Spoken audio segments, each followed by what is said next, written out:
رکھنا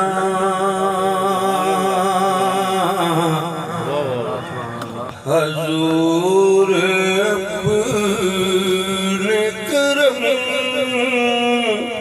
کے ایثار میں رکھنا مدینے پاک کے قرب و جوار میں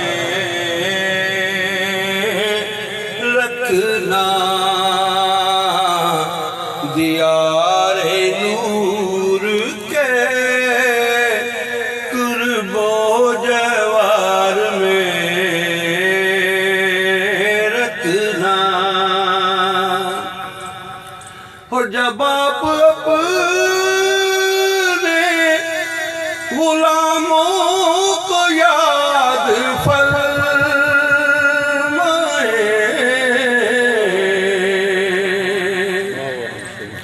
یا رسول اللہ جب آپ اپنے غلاموں کو یاد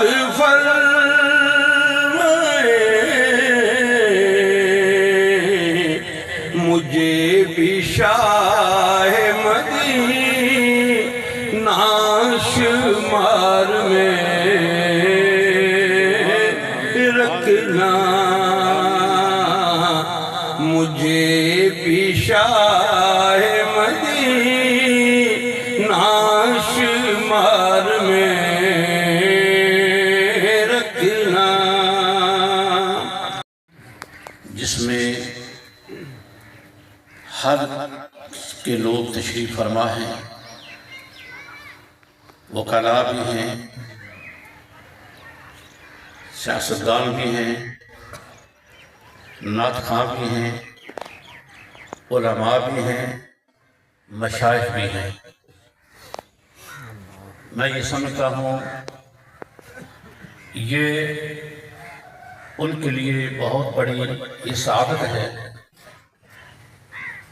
کہ جن کی دعائے مغفرت میں اتنی ہستیاں شامل ہو جائیں، دعائے مغفرت کرنے کی اللہ پاک نے ہمیں سعادت بھی عطا فرما دی۔ یہ سارا انعام اللہ کریم نے حضرت قاری محمد ارشد صاحب کو عطا فرمایا ہے، اور یہ کیوں عطا کیا ہے؟ ان کی زندگی آپ احباب کے سامنے ہے، روزے روشن کی طرح عیاں ہے، بالکل صاف اور ستھری ان کی زندگی گزری ہے۔ جب سے انہوں نے ہوش سنبھالا، ان کے والد گرامی نے ان کی انگلی پکڑی، مسجد کا در دکھا دیا۔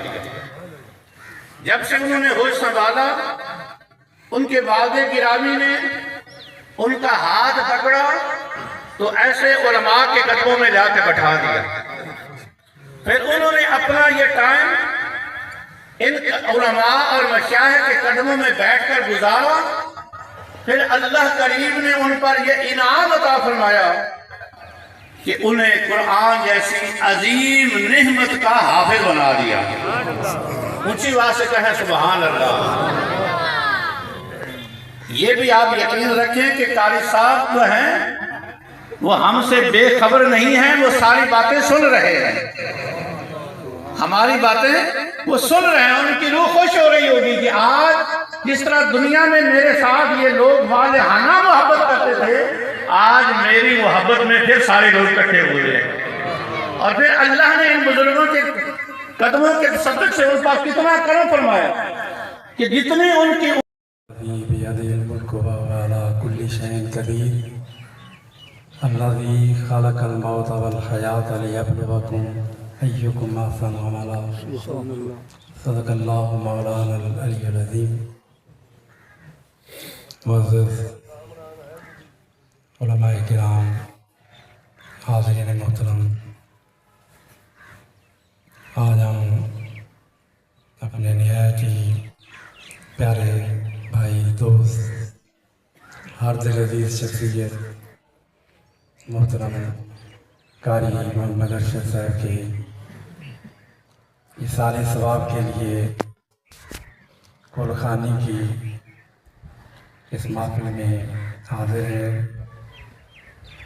इतने कसीर लोगों का यहाँ पे जमा होना ये उनकी हर दिल अजीज़ी की और उनके मोहब्बतों की दलील है। अल्लाह रब्बुल इज़्ज़त की बारगाह में हम दुआ गो हैं कि अल्लाह ताला उनकी मग़फ़िरत फरमाए, आखिरत की मंजिलें उनके लिए आसान फरमाए। इन महफिल का बुनियादी मकसद जो है, 3 मकासद होते हैं। पहला मकसद ये होता है कि दुनिया से रुखसत होने वाला, जाने वाला,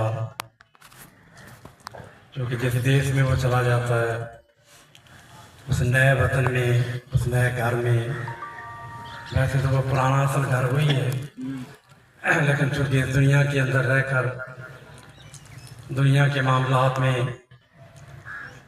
मगन रहकर फिर उस मंजिल पर जाना होता है, उसकी दुआओं की बड़ी ज़रूरत होती है। वो इंतज़ार करता है, यंतज़िर दावतन, मुंतज़िर रहता है कि कोई दुआ मुझे मिल जाए। अल्लाह अकबर। मैं अक्सर ये कहा करता हूँ कि पुराने ज़माने के अंदर जब कोई बंदा किसी दूसरे मुल्क में जाता है, किसी दूसरे शहर में जाता, तो उसके साथ राब्ता करने के लिए हमारे बचपन के दौर में कारी सर तशरीफ़ फरमाया, कारी मौलाना मसूद अहमद साहब, इनको भी हमारे जो बचपन का दौर था उसमें जब हाजी हज के लिए जाते थे तो एक ही ज़रिया होता था ख़त का, लेटर। इंतज़ार रहती थी कि हमारा जो हाजी गया हुआ है या हमारा जो बुजुर्ग गए हुए हैं उनकी क्या हाल है, क्या कैफियत है। फिर दुनिया में तरक्की की, फिर टेलीफोन का दौर आ गया, बड़े बड़े शहरों में रब्ता हो जाता था, यहाँ पे काले बुक करानी पड़ती थी। फिर और दौर आया, आज हर बंदे की जेब के अंदर एक छोटा सा आला है, आप मिनटों सेकेंडों के अंदर आप दुनिया के जिस गोशे में चाहें रब्ता कर लें। कोई चीज़ भेजनी होती तो बंदा भेजना पड़ता था कि ये चीज़ फलां बंदे को जाकर तोहफा दे आओ, लेकिन आज ऐसी कितनी कंपनियां बन गई, कितनी ऐसे जो पार्सल आपका वो आपकी फीस लेते हैं और वो पार्सल आपको 1-2 दिनों के अंदर बाद दफा उसी देर भी पहुंच जाता है। जिस देश में कारी साहब चले गए, कारी मोहम्मद अरशद साहब जिस देश में चले गए हैं दोस्तों, अल्लाह सब ने जाना है उस देश में। अल्लाह इन्ना लिल्लाहि व इन्ना इलैहि राजिऊन। वहाँ पर ये मोबाइल काम नहीं आते, दुनिया की कोई कंपनी ऐसी नहीं, कोई ऐसी सिम नहीं जो वहाँ पे राब्ता कराए। दुनिया की कोई ऐसी कंपनी नहीं जो आपका पार्सल, आपका गिफ्ट वहाँ पे पहुँचा दे। पर साढ़े सोने सच्चे महबूब मोहम्मद रसूलुल्लाह सल्लल्लाहु अलैहि वसल्लम तालीमात से ये पता चलता है कि एक जरिया राब्ते का है, और वो क्या है कि अल्लाह का कुरान पढ़ के, सदका और खैरात करके, दुआओं के पैकेटों में बंद करें, वो पार्सल कब्र में भी पहुंच जाए। सुभान अल्लाह। एक ईमानदार दूसरे ईमानदार को जो तोहफा पेश कर सकता है, और एक ईमानदार का दूसरे ईमानदार के साथ कितना हक है। हज़ूर इस्लाम की तालीमात से आपने इसकी मिसालें दी, तशबीह करके उंगलियों में उंगलियां डालकर आपने बताया कि जिस तरह एक ईंट में ईंट फंस जाती है, तामीर होती है, इस तरह एक मुसलमान का दूसरे मुसलमान के साथ एक हक और ताल्लुक है।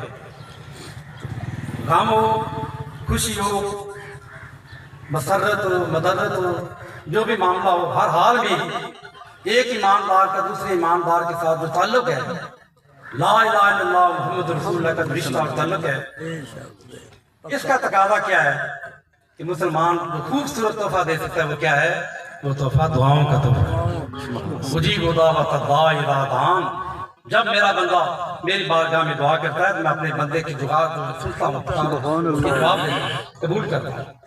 और ये मेहमान जिन साथों में आप बैठे हैं, आज बरकत वाले रहमत वाले महीने का आज पहला जुमा है, और अल्लाह रब्बुल इज़्ज़त इस महीने के अंदर तो हुजूर के फरमानात से आप नमाज़ सुनते रहते हैं कि नफल भी करे तो फर्जों का सवाब है। फर्ज हो तो 70 फर्ज। आज जुमा पड़ा है, पिछला जुमा भी था, एक जुमा का सवाब آج 70 جمعوں کا ثواب ملا.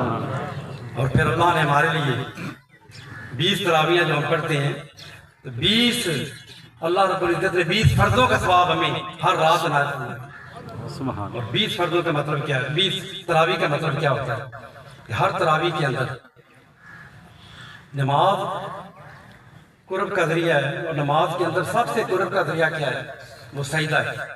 وہ ہے سجدے والی میں آیت نہیں پڑھتا ہوں, میں ترجمہ کر دیتا ہوں کہ اللہ نے 2 اور 2 4 کی طرح فرمایا کہ اے بندے میرا قرب حاصل کر, کیا سجدہ کر, سجدہ کر. اس لیے کہ یہ سونی جبین اللہ نے چہرہ بنایا ہے. لقد خلقنا الانسان فی احسن تقویم.